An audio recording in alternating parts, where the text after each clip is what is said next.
जय हिंद साथियों, मैं अनूप कुमार आपके अपने YouTube चैनल जैकब एकेडमी पे आपका स्वागत करता हूं।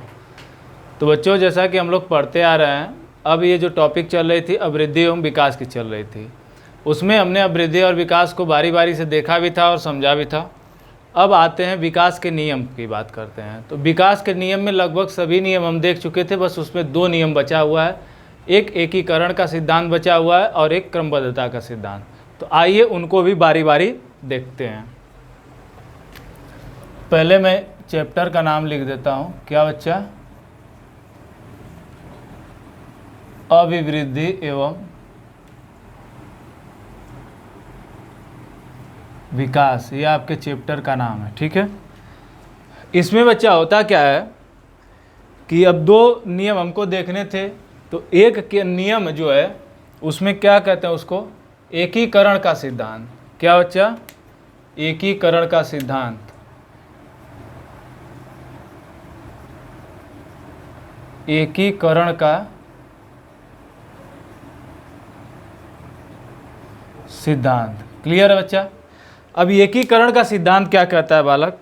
एकीकरण का सिद्धांत यह कहता है कि जब बालक क्या करता है, अपने मस्तिष्क के साथ साथ शरीर की सारी गतिविधियों को क्या करने लगता है, एक साथ नियंत्रित करने लगता है, तो वह क्या कहलाता है? एकीकरण का नियम। लिख लीजिए, जब बालक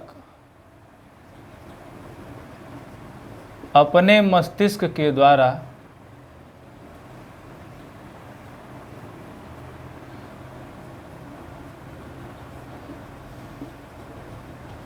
शरीर की सभी गतिविधियों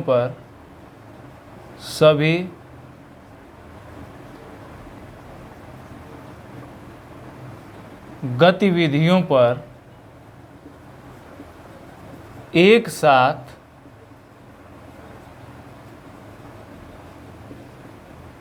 नियंत्रण करता है,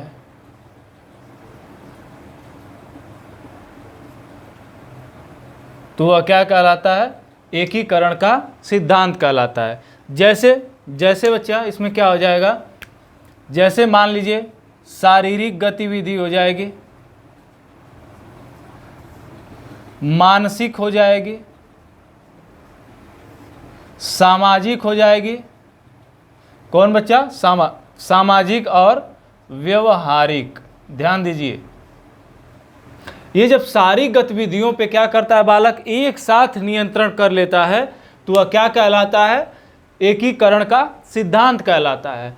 अब जैसे कि मान लीजिए बालक, बच्चा जो बालक है एक परिवेश से दूसरे परिवेश में निकल के जा रहा है। ध्यान दीजिएगा, बालक जो है एक परिवेश से निकलकर जब दूसरे परिवेश में जैसे ही प्रवेश करता है, उसके सारी गतिविधियां बदल जाती हैं, उसके शरीर का हाव भाव बदल जाता है, मस्तिष्क के सोचने की स्थिति बदल जाती है ना।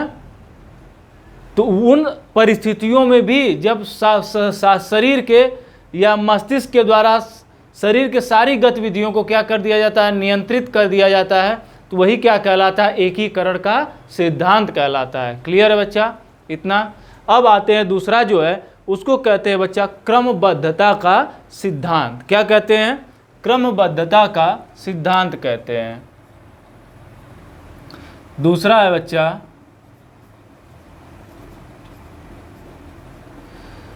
क्रमबद्धता का सिद्धांत। अब यह सिद्धांत क्या कहता है बालक? यह सिद्धांत कहता है कि जैसे बालक का जो विकास होता है वो एक क्रमबद्ध तरीके से होता है, ठीक है। जैसे मान लीजिए कि एक क्रम में होगा, जैसे माता के गर्भ में भ्रूण का विकास हुआ, जो विकास के क्रम का सिद्धांत हम पढ़े ना, वही कहता है क्या बच्चा? क्रमबद्धता का सिद्धांत भी कहता है। जैसे लिख लीजिए, लिखना चाहे तो मैं समझाता हूँ। एक समान जाति के प्राणियों में, एक समान जाति के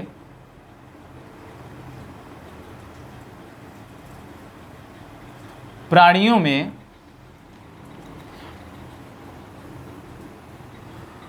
विकास की प्रक्रिया एक क्रम में होती है, जबकि उन सभी प्राणियों में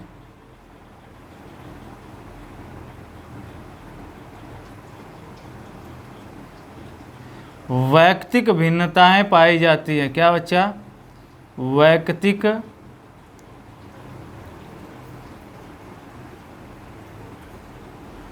वैयक्तिक भिन्नताएं पाई जाती हैं।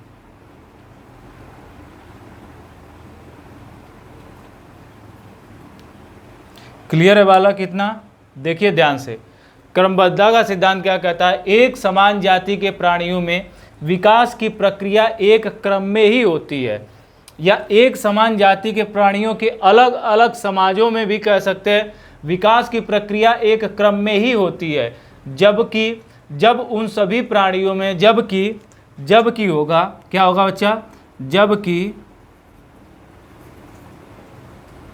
जबकि उन सभी प्राणियों में वैयक्तिक भिन्नताएं पाई जाती हैं। एक समान जाति के प्राणियों में विकास की प्रक्रिया एक ही क्रम में होती है, जबकि उन सभी प्राणियों में वैयक्तिक भिन्नताएं पाई जाती हैं। इसके बावजूद भी उनके विकास के क्रम में कोई अंतर या बदलाव नहीं आता। तो ये रहे आज दो आपके सिद्धांत जो बते थे अभिवृद्धि एवं विकास में बच्चा, वो मैंने आपको क्या कर दिया? बता दिया। अब हम पढ़ेंगे विकास को प्रभावित करने वाले कारक को पढ़ेंगे। तो विकास को जो प्रभावित करने वाले कारक है बच्चा, वह क्या क्या हैं?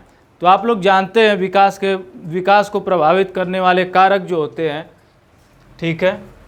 विकास को प्रभावित करने वाले कारक, हेडिंग डाल लेते हैं। क्या बच्चा? विकास को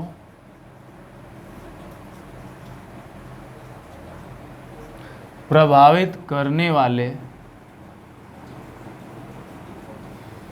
कारक, क्योंकि विकास भी तो प्रभावित होता है ना। जैसे यहां पे लिख दिए क्या? विकास। इसके प्रभावित करने वाले कारक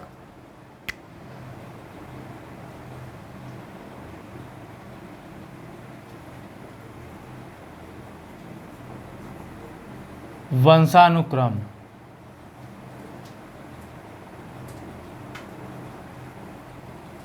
वातावरण,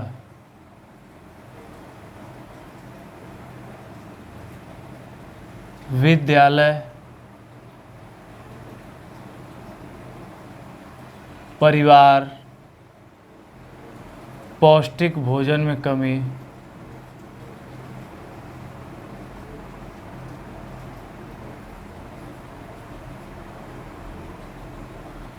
और क्या हो जाता है बच्चा? और क्या हो जाता है? निद्रा में कमी। ठीक है बच्चा, ये सारे क्या हैं? बालक के विकास को प्रभावित करने वाले बच्चा कारक हैं। एकदम दबा के शेयर करिए, सब्सक्राइब करिए चैनल को। ठीक है बच्चा? ठीक है। इसमें और अगर बढ़ाना चाहें तो बढ़ा सकते हैं। जैसे लैंगिक भिन्नता भी होती है। क्या बच्चा? लैंगिक भिन्नता होती है। और बढ़ाना चाहें तो बढ़ा सकते हैं। इसमें अंतःस्रावी ग्रंथियां भी आ जाएंगी। क्या बच्चा? अंतःस्रावी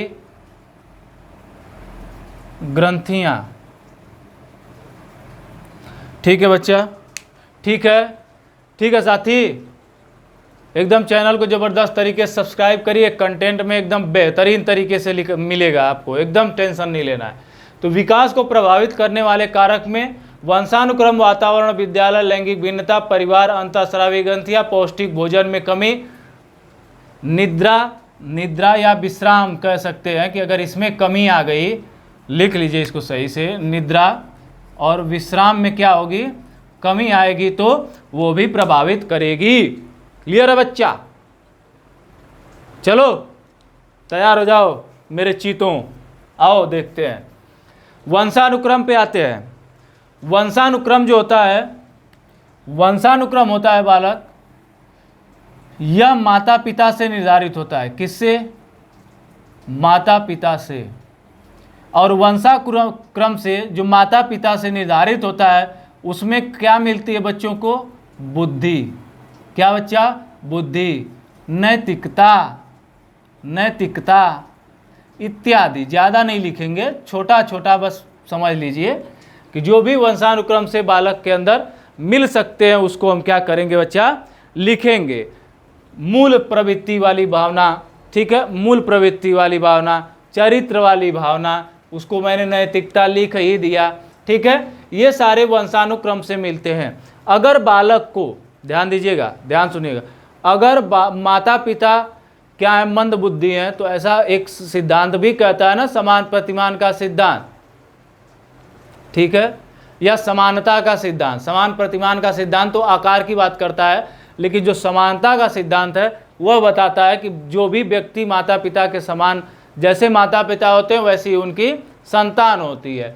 तो वही नियम अगर इसमें लगाएं तो कहने का मतलब यह है कि अगर बालक के माता पिता अल्प बुद्धि हैं या मंद बुद्धि हैं तो बालक भी क्या होगा? मंद बुद्धि होगा। जब मंद बुद्धि होगा तो जाहिर सी बात है बालक के विकास में समस्याएं आने लगेंगी, क्योंकि वह और अन्य चीज़ों से समायोजन करने में सक्षम नहीं हो पाएगा। तो ये होता है वंशानुक्रम प्रभावित कैसे करेगा, ये बात आ गई। अब आते हैं किस पे? वातावरण पे। अब वातावरण क्या प्रभावित करता है? जैसे वातावरण किसका होता है? परिवार का पहले तो मुख्य ही होता है, ऐसा माना जाता है, ऐसा कहा भी जाता है कि जो किसी बालक के प्रारंभिक काल में जो सर्वश्रेष्ठ शिक्षिका होती है वह उसकी माँ होती है। क्या बच्चा? किसी भी बालक के प्रारंभिक काल में सर्वश्रेष्ठ शिक्षिका का काम उसकी माँ करती है। क्लियर है? तो वातावरण में परिवार का वातावरण, पास पड़ोस का वातावरण, कौन सा बच्चा? पास पड़ोस का वातावरण, यह सब क्या है? शामिल हो जाता है। अब इसमें और लिखना चाहें तो समाज का वातावरण आ जाएगा, समाज आ जाएगा इसमें। ये सब क्या होते हैं? किसी न किसी तरह से बच्चे को प्रभाव डालते हैं। जैसे कि समाज में अगर बच्चा गया तो अगर निम्न जाति का है तो क्या करते हैं लोग? दुत्कार देते हैं या झटक देते हैं या हटा देते हैं वहाँ से। तो उसके ऊपर एक मानसिक संप्रत्यय का निर्माण होता है कि अरे हम ऐसे जाति के हैं तो क्या कर रहे हैं वो हमको धिक्कार रहे हैं। तो उसके अंदर कुंठा आ जाती है, तो सीखने में भी उसकी समस्या होती है और विकास की प्रक्रिया में भी समस्या होने लगती है। वही बात परिवार और पास पड़ोस में होता है। विद्यालय में आप लोग जानते हैं कि जब विद्यालय में बालक जाता है, विद्यालय में बालक के अनुसार माहौल न मिलना या समायोजन न कर पाना, समायोजन न कर पाना, लैंगिक भिन्नता। जैसे ही बालक बड़े होते हैं तो उसमें पता चल जाता है कि जो लड़का है उसके जो अंग हैं वो विकसित होने लगते हैं और लड़कियों के अंग अलग विकसित होने लगते हैं। तो इन दोनों में क्या होती है? भिन्नताएं, स्पष्ट रूप से भिन्नताएं क्या होती हैं बच्चा? देखने को मिल जाती है। तो वह क्या हो जाती है? लैंगिक भिन्नता हो जाती है। अब आते हैं परिवार की बात करते हैं। परिवार को मैंने तो वातावरण में लिख ही दिया, तो इसको हटा देते हैं। परिवार किस प्रकार प्रभाव डालता है, कोई बात नहीं, हटा देते हैं। अब देखिए अंतःस्रावी ग्रंथियाँ, यह मुख्य बात है। अंतःस्रावी ग्रंथियाँ जो हैं, अब बात करते हैं किसकी? ये लैंगिक भिन्नता थी, यह विद्यालय था, यह अंतःस्रावी ग्रंथियाँ हैं। इसमें एक थायराइड ग्रंथि होती है। क्या बच्चा? थायराइड ग्रंथि, थायराइड ग्लैंड इसको कहते हैं, ग्रंथि, ठीक है। अब यह क्या कहती है कि बालक के लंबाई में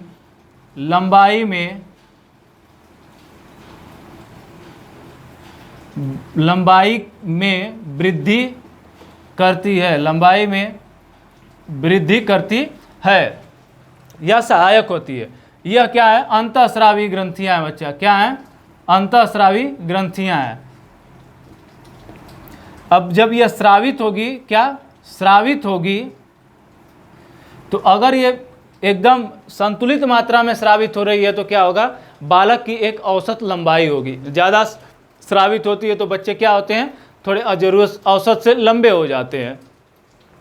और यही ग्रंथि क्रम स्रावित होती है तो वह क्या होता है, बच्चे छोटे कद के होने लगते हैं, औसत से भी उनकी लंबाई घट जाती है। उसी तरह एक और एग्जाम्पल देख लीजिए, इसमें आती है पैराथायराइड ग्रंथि।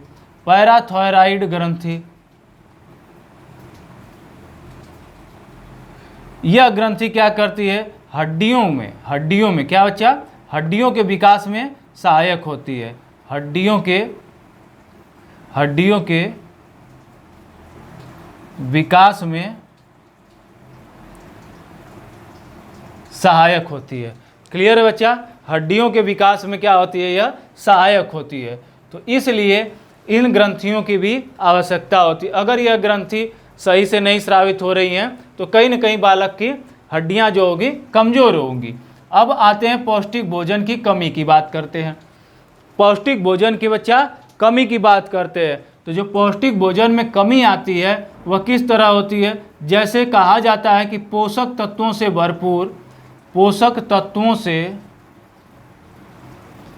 भरपूर आहार देना, क्या बच्चा, आहार देना।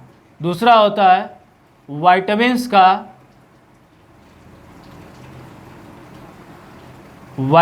का प्रयोग, मतलब विटामिन्स वाले तत्व देने का कार्य। प्रोटीन युक्त भोजन।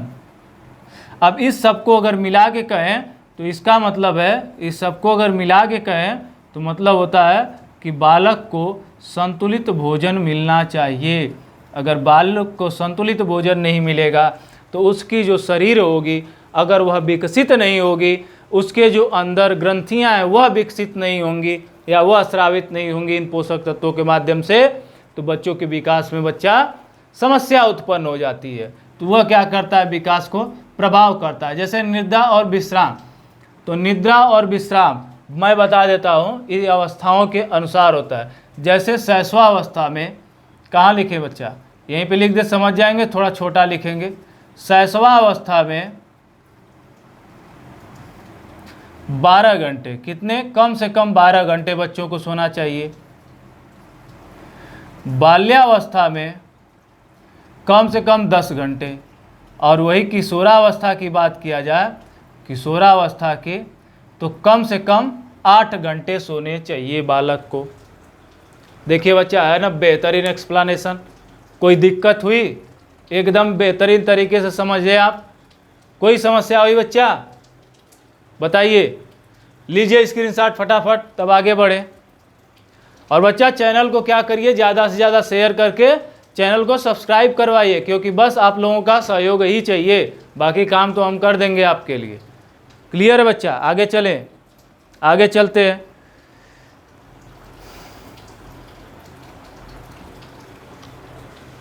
अब अगर बात कर ले बच्चा अन्य कारक में, तो अन्य कारक में जैसे क्या हो जाता है, जैसे बीमारियां हो जाती हैं, अलग अलग समुदाय हो जाते हैं, पालन या संरक्षण की दशाएं हो जाती हैं, और जनसंचार माध्यम हो जाते हैं। जैसे अगर अन्य की बात कर दें, अन्य कारक जो होते हैं, अन्य कारक, इसमें क्या हो जाता है अन्य कारक में, कि जैसे जनसंचार माध्यम, क्या, जनसंचार माध्यम,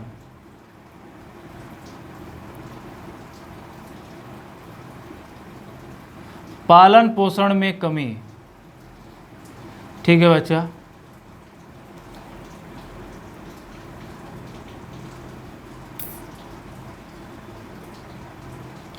जनसंचार माध्यम जो होते हैं क्या करते हैं उसको, जैसे कि जनसंचार माध्यम का, जैसे कि मान लीजिए अगर मोबाइल रेडियो क्या कर लिया बच्चा, ले लिया अगर हाथ में, तो आप उसके हाथ में मोबाइल रेडियो न दें। क्यों? क्योंकि उससे क्या होती है, उसकी बुद्धि प्रभावित होती है। ठीक है बच्चा, इसमें आ जाता है और रोग और पेट या पेट से संबंधित रोग, या कह सकते हैं रोग, क्या, रोग। अगर बार बार बच्चा बीमार पड़ रहा है तो भी सीखने में उसको क्या होंगी, समस्याएं आएंगी। क्लियर है बच्चा? यहाँ से यहाँ तक क्लियर है साथी? यहाँ तक क्लियर है मित्र स्नेही? यहाँ तक क्लियर है?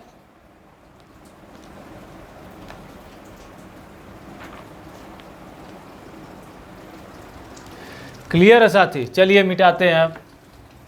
अब आते हैं बच्चा क्या, अब ये अभिवृद्धि और विकास का चैप्टर क्या हुआ, समाप्त हुआ। जहाँ से क्वेश्चन उठने वाले थे मैंने उस टॉपिक को बहुत ही बेहतर तरीके से क्या किया, आपको एक्सप्लेन किया। और पूरी मुझे उम्मीद है कि आप उस टॉपिक को बेहतर तरीके से क्या किए होंगे बच्चा, समझ पाए होंगे बेहतरीन तरीके से। इस समझने में यहाँ तक कि मुझे लगता है कि एक छोटी सी छोटी बातों का मैंने भी ध्यान रखा है और आपको समझने में कोई परेशानी नहीं हुई होगी। तो आइए बच्चा, अगला टॉपिक क्या है, बाल विकास की अवस्थाएं, जिसका हमें था इंतजार, वह घड़ी आ गई बच्चा। बाल विकास की अवस्थाएं। सोच रहे होंगे कि पढ़ना है बाल विकास, गुरुजी इतने दिन से खींचे पड़े हैं, पता नहीं क्या क्या पढ़ा रहे हैं। तो पढ़ा रहे थे गुरुजी जो उनको समझ में आ रहा था कि यह बेहतर है। क्या बच्चा? बाल विकास, चाइल्ड डेवलपमेंट। अगर छोटे में लिखे तो क्या, CD, चाइल्ड डेवलपमेंट। क्लियर है बच्चा? अब इसमें क्या है, इसमें क्या है, सामान्य तौर पे जो बाल विकास की अवस्थाओं का वर्णन किया जाता है वह कितने भागों में बांटा जाता है, तो 5 भागों में बांटा जाता है। 5 भाग कौन कौन से होते हैं पहले देख लेते हैं, उसके बाद एक एक अवस्थाओं को क्या करेंगे, धीरे धीरे हम लोग उनको खंगालते हुए, उनके तथ्यों को तोड़ फोड़ के पढ़ते हुए आगे बढ़ेंगे बेहतरीन तरीके से समझते हुए। तो सामान्य तौर पर जो बाल विकास की अवस्थाएं हैं, बाल विकास की अवस्थाएं बच्चा वह कितनी हैं, 5 प्रकार की हैं। कितनी है? 5 प्रकार की। क्लियर है साथी? कौन से 5 प्रकार हो जाएंगे बताइए, बताइए बच्चा। एक होता है भ्रूणावस्था, मतलब जाइगोट बनने के बाद की अवस्था। दूसरा होता है गर्भावस्था, या इसे कहते हैं बच्चा गर्भाधान भी कह देते हैं, ठीक है, गर्भावस्था। तीसरा क्या होती है, शैशवावस्था। चौथा क्या होता है बच्चा, चौथा क्या होता है, बाल्यावस्था।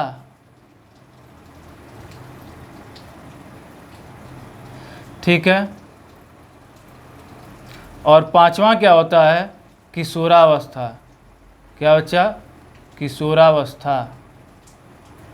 क्लियर है इतना?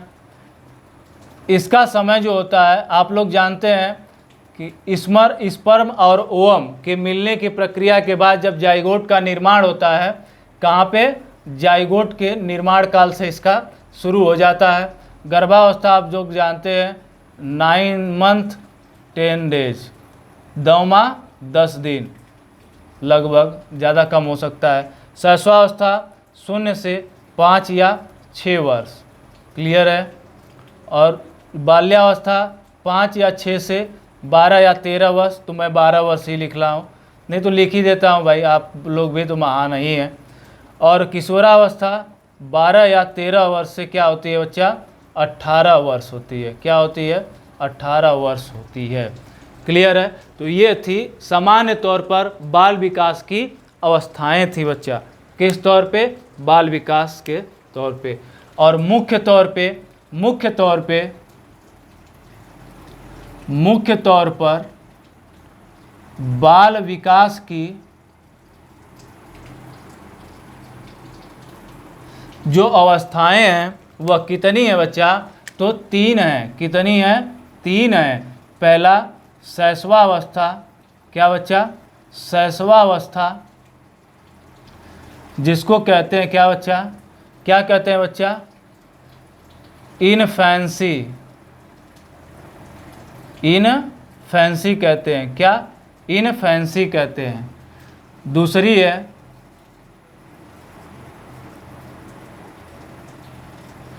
बाल्यावस्था।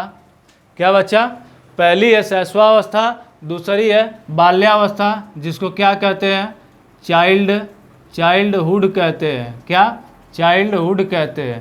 पहली को इन्फेंसी कहते हैं और अगली को किशोरावस्था को क्या कहते हैं? किशोरावस्था को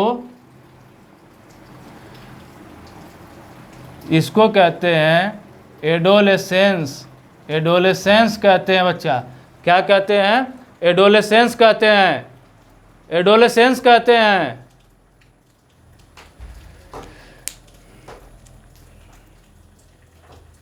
पॉज करिए।